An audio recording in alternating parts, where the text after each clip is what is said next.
De retour sur le plateau, une fois encore, soyez les bienvenus, mesdames et messieurs. Nous allons assister à la première présentation de Monsieur Kojo Chagli sur le processus de l'élevage des escargots. Monsieur Kojo Chagli, c'est à vous.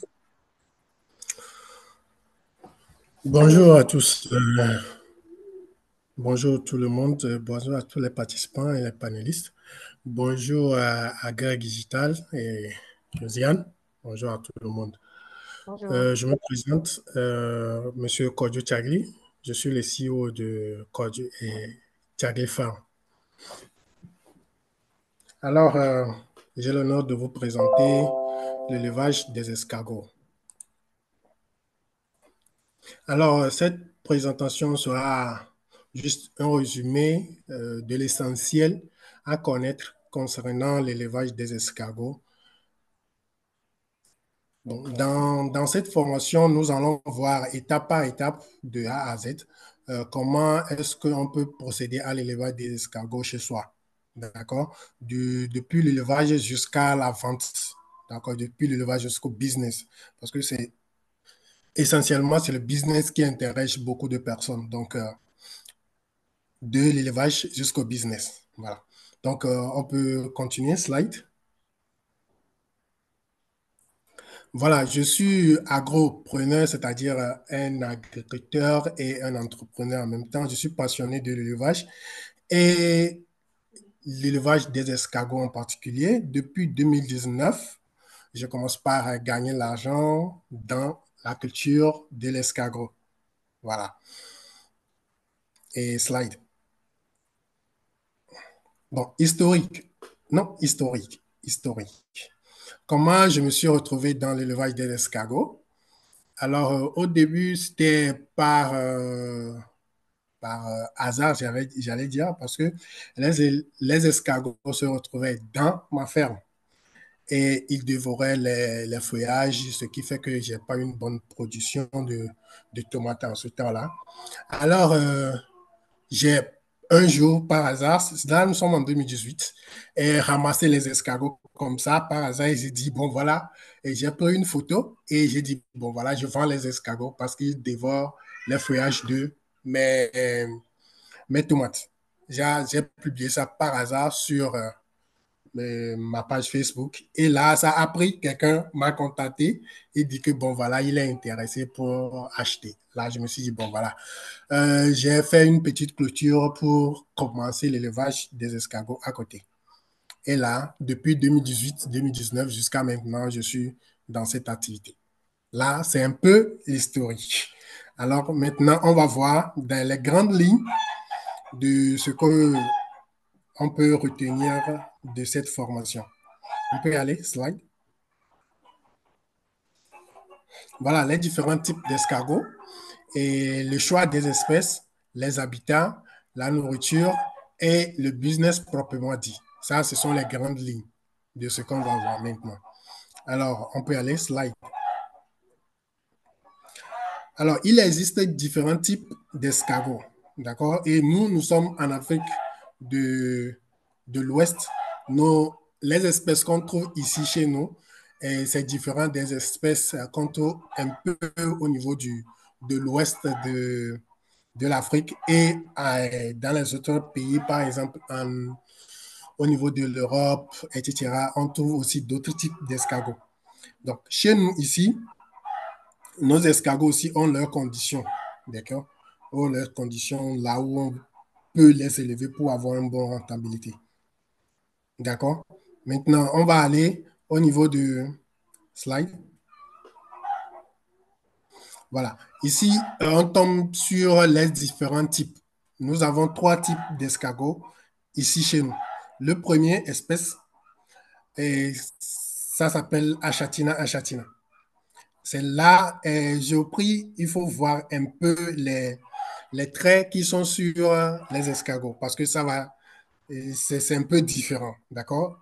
Nous tous, on trouve des escargots chez nous, mais nous, c'est escargot, c'est escargot.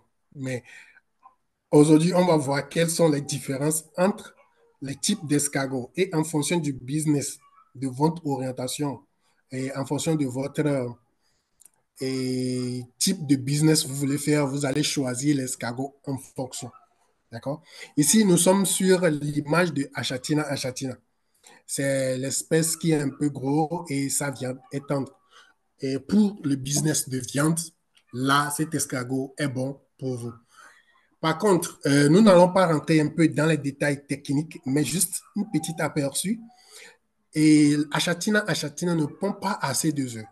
Ces œufs tournent autour de 15, 20 comme ça. Et taux d'éclosion, bon, voilà, vous pouvez avoir autour de 10 escargots. Bon, ça, ce sont des thèmes techniques un peu. Voilà. Donc, si vous voulez faire du business et vendre la viande d'escargot, vous pouvez choisir Achatina achatina. OK. Slide. Voilà. Ici, nous sommes sur le Maginata. Le Maginata, vous allez voir un peu, et ses traits, c'est différent.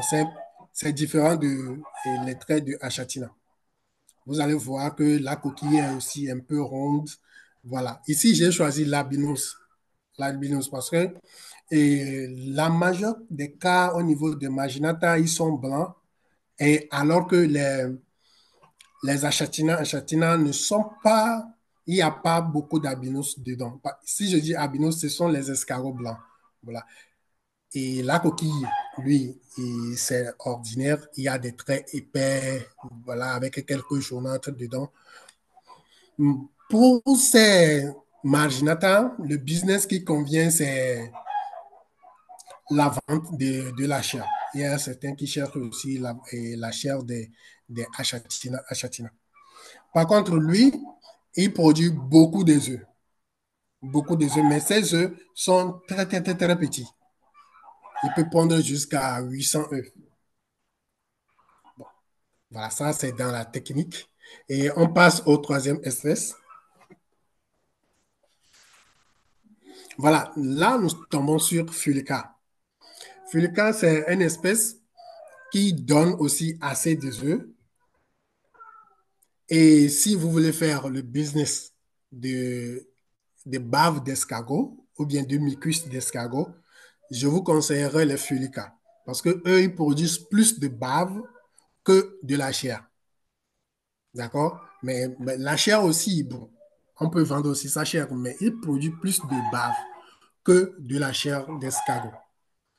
D'accord? Eux, ils sont un peu plus petits par rapport aux deux autres. Et vous allez voir aussi la coquille. La coquille, elle est différente. Pour tous ces trois-là, vous allez voir que la coquille est différente pour les trois espèces que j'ai présentées. Les achatina, achatina, les maginata et les fulica. C'est la coquille qui fait la différence entre les trois. D'accord? Et on continue. Suite, slide. Voilà. Les habitats, on va aller un peu plus rapidement. Et l'habitation des escargots ici chez nous, nous avons besoin d'espace un peu suffisant. Par exemple, nous, en tant que jeunes, on peut démarrer cette entreprise ou bien ce business chez nous, là où nous sommes. Par exemple, si nous sommes dans une maison familiale, les escargots n'ont pas besoin d'assez d'espace. Juste une petite 1 mètre carré pour démarrer. D'accord? Et pour que les espaces et les escargots puissent se déplacer librement dans cet espace-là. D'accord? Il y a les substrats aussi. La composition des substrats pour asperger tous ces espaces. D'accord? Et mettre aussi de l'humidité sur l'espace. Bon, voilà. Au niveau de l'humidité, il y a une petite nuance. Il y a une nuance entre inonder le lieu et avoir de l'humidité. Les escargots aiment l'humidité, pas l'inondation. Par exemple, bon, il y a l'eau là-bas, bon, vous mettez les escargots dans l'eau et après l'eau va se sécher et les escargots sont là. Non. L'endroit doit être humide avec des substrats, c'est bon. Le substrat, c'est pour leur permettre de creuser et de pondre les œufs. Voilà.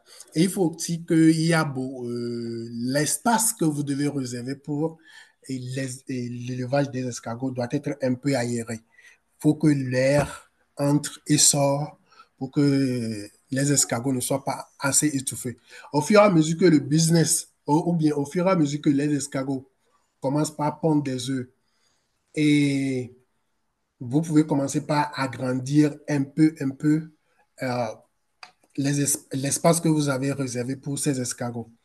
Par exemple, dès que l'escargot pond les œufs, vous pouvez incuber vous-même ces œufs, c'est-à-dire ramasser les œufs là où l'escargot a pondu les œufs et le mettre dans un espace. Comme ça, quand les escargots vont naître là-bas, c'est leur environnement. Et ainsi de suite, ainsi de suite. Voilà, slide. Les alimentations des escargots. L'alimentation essentielle pour les escargots, c'est les feuillages, d'accord, les feuilles. Et il faut un régime alimentaire un peu composé. Par exemple, si je dis un peu composé, c'est par exemple, aujourd'hui, vous pouvez leur donner les feuillages et demain, vous pouvez leur donner de la compost, en fait. Vous pouvez composer votre propre alimentation et vous composez votre propre aliment et en fonction de votre rythme, vous leur donnez des aliments et un autre jour, vous leur donnez les, les herbes. Par exemple, si je parle des herbes, je parle de lecture, choux, les feuilles, les feuillages. Voilà. Slide. Ah, voilà, j'ai détaillé même, j'ai oublié. Bon, voilà. Euh, En fonction d'alimentation, par exemple, nous avons les feuilles fraîches. Les feuilles fraîches, par exemple, les choux, les lectures, etc. D'accord? Et en fonction des complémentaires, vous pouvez aussi leur donner les carottes, les concombres, etc. Bon, slide. Voilà. Les escargots ont aussi besoin de calcium. Par exemple, la coquille des escargots même contient du calcium. Donc, vous pouvez écraser ces coquilles-là et asperger dans leur nourriture. Ça, c'est du calcium pour eux. Et ils adorent ça. Maintenant, vous pouvez aussi prendre les os et sécher, écraser et asperger aussi ça dans leur nourriture. Bon, quel est l'intérêt? Quelqu'un va me demander quel est l'intérêt de donner les coquilles, de coquilles d'escargots, escargots, bien les os. Ça permet aux coquilles d'escargots d'être plus solides et rigides. Parce que les escargots, ils sont un peu fragiles. Et surtout, quand ils ne sont pas encore matures, quand ils passent de la phase de naissance jusqu'à 3 mois, comme ça, ils sont un peu fragiles. Donc, à moindre chose, ils peuvent se casser. Donc, quand vous leur donnez du calcium, les aliments riches en calcium, les coquilles sont plus solides et sont plus rigides. D'accord? Bon. Et la dernière chose, c'est l'eau. On ne peut pas faire l'élevage d'escargots sans arroser. Les escargots sont comme des plantes. Voilà. Donc, vous devez les arroser. Ça, c'est obligatoire. Ça, c'est primordial. Slide. Voilà. Je parlais de donner des feuilles vertes aux escargots. Bon, certains vont se lever pour aller chercher la feuille de Nîmes. Ça, c'est du NEM, voilà, et donner aux escargots. Ça, c'est l'aliment à éviter. Bien sûr, ça ne fera rien à l'escargot, lui va manger. Mais ce n'est pas bon pour côté business. Quand l'escargot va manger du NEM ou bien les graines de NEM, là, la viande va être amère. D'accord? La viande sera amère. Et ce n'est pas bon pour le business. Ça, c'est juste un petit conseil. Et il y en a plein d'autres, mais ça, c'est l'essentiel. Ne jamais donner du NEM aux escargots. OK, slide. Bon, entretien et routine. Bon, je vais un peu résumer les deux. L'entretien, c'est, par exemple, le matin, nettoyer un peu le mangeoire et l'abreuvoir des escargots et donner de la nourriture aux escargots et donner de l'eau, arroser, etc. Maintenant, la routine. La routine, c'est quoi? Par exemple, chaque chaque 3 jours, en fonction de votre disponibilité, chaque 3 jours ou bien 2 jours, vous devez faire un nettoyage général du lieu, désinfecter les lieux. Parce que il faut que dans l'espace que vous avez réservé pour les escargots, il y a une chose que vous devez éviter, c'est les fourmis. D'accord? Il ne doit pas avoir les fourmis dans l'espace que vous avez réservé pour les escargots. Ça détruit catégoriquement votre business. Donc, vous pouvez dire, chaque samedi ou bien chaque dimanche, vous nettoyez tout le lieu. Et ça, c'est votre routine. En- si vous le faites chaque samedi, les escargots vont s'adapter. Ils sauront que, bon, voilà, je ne sais pas comment ils font, mais psychologiquement, ils savent que aujourd'hui, c'est le nettoyage général. Dès que vous rentrez chez eux, ou bien dès que vous rentrez dans leur enclos, vous allez voir, ils vont commencer par rentrer dans leur coquille jusqu'à ce que vous ne terminez tout. Parce qu'ils savent qu'aujourd'hui, vous allez passer plus de temps.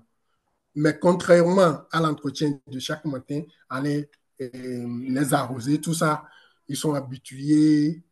Quand vous arrosez, même ils peuvent sortir pour manger directement ce que vous leur donnez. D'accord? Voilà, ça, c'est les deux choses essentielles si vous voulez accroître votre business d'escargot. OK, slide. On tombe dans les business. Alors, on y va, slide. Au niveau du business d'escargot, il n'y a rien qui se perd. D'accord? Il y a la viande qui se vend, la bave d'escargot. La bave, c'est le liquide gluant qui sort dans l'escargot. Il y a le mucus. Le mucus, c'est le premier liquide. C'est un peu blanc. Ça se vend.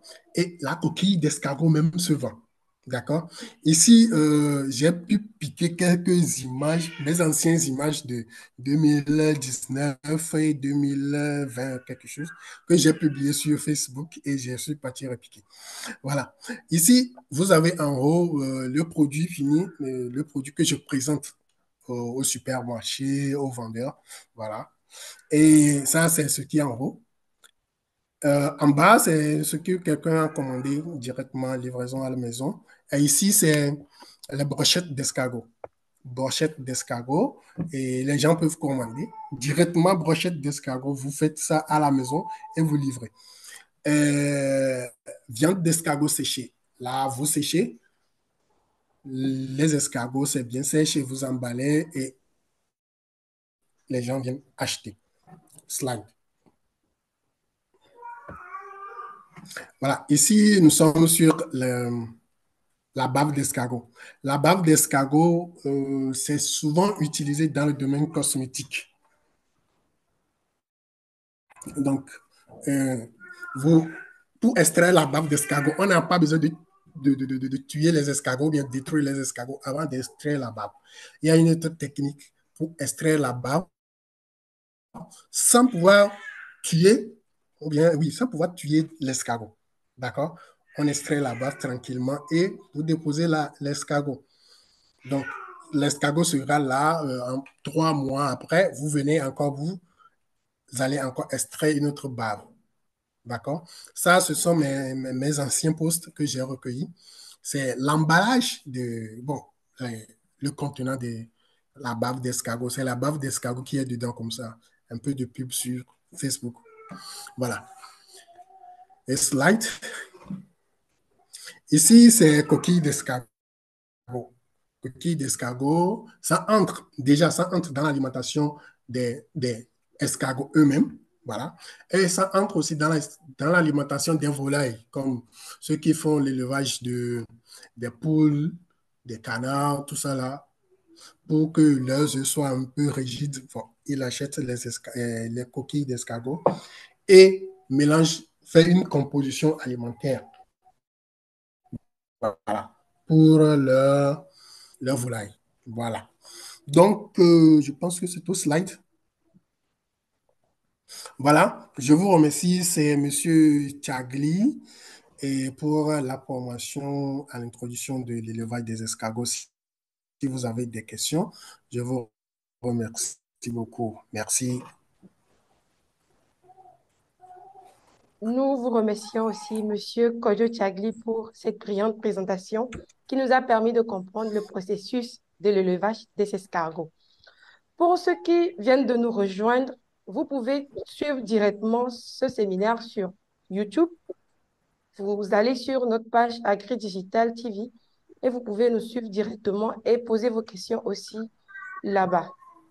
Nous venons de suivre la présentation sur le processus d'élevage des escargots et nous retenons qu'il y a trois espèces d'escargots. Il y a la Chatina achatina, le Marginata et le Ventricosa. Et pour faire du business, vous pouvez privilégier la Chatina. Les escargots ont besoin d'espace et aiment l'humidité. Ils ont besoin d'une alimentation composée. Vous pouvez laisser vos questions dans le chat pour Monsieur Kojo Chagli.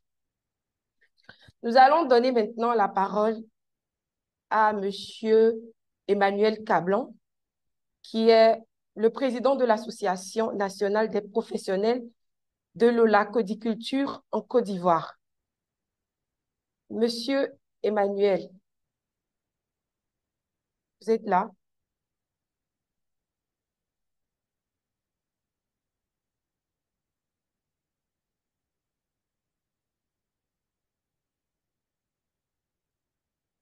Monsieur Emmanuel?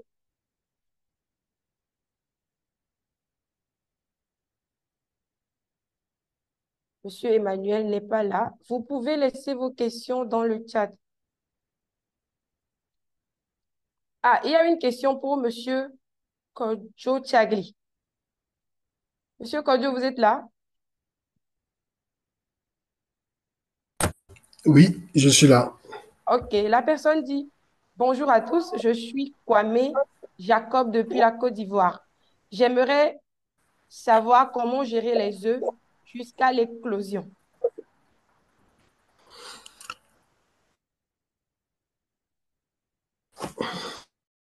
OK. Il y a deux manières de gérer les œufs.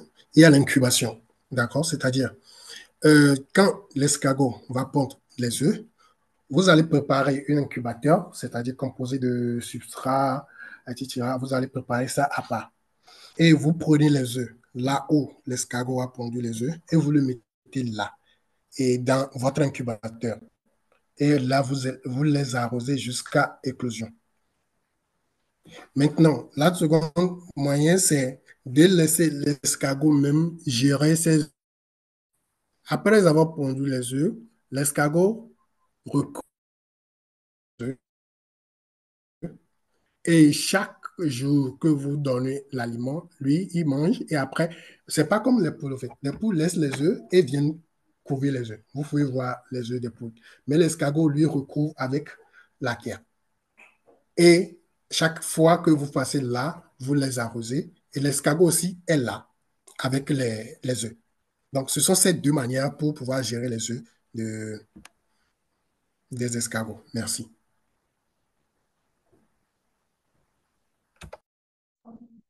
D'accord, merci, Monsieur Kojo. Il y a encore une question pour vous. Je peux? Oui, oui, je suis là. OK.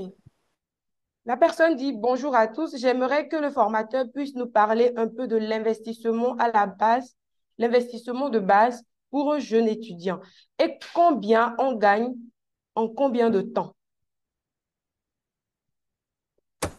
Oui, c'est le côté business qui est intéressant. Là, ça fait plaisir de répondre. En tant que jeune étudiant, j'avais déjà dit, vous n'avez pas besoin de grand espace. Vous n'avez pas besoin de assez d'espace pour démarrer. Par exemple, je prends un étudiant lambda qui vit chez sa maman ou bien son tuteur. Vous achetez un panier, d'accord? Un panier qui est un peu grand pour faire l'essai. Là, vous contactez un illustrateur qui vous fournit les escargots, déjà avec une minimum de 10 000 ou bien 5 000. Vous acheter les escargots. Et vous allez commencer, démarrer chez vous. Comment est-ce que ça, c'est, vous préparez, par exemple, l'espace, un panier, et un budget minimum de 10 000 ou bien 5 000 est déjà bon. Et là, vous entretenez le panier. Le panier doit être bien aéré et tout ça là. Ça, c'est main d'œuvre pour vous-même. Vous n'avez pas besoin de dépenser. Et la nourriture, voilà. Pour la nourriture, vous n'avez pas besoin d'acheter du calcium, du substrat, tout. Non, non, vous n'avez pas besoin d'acheter ça.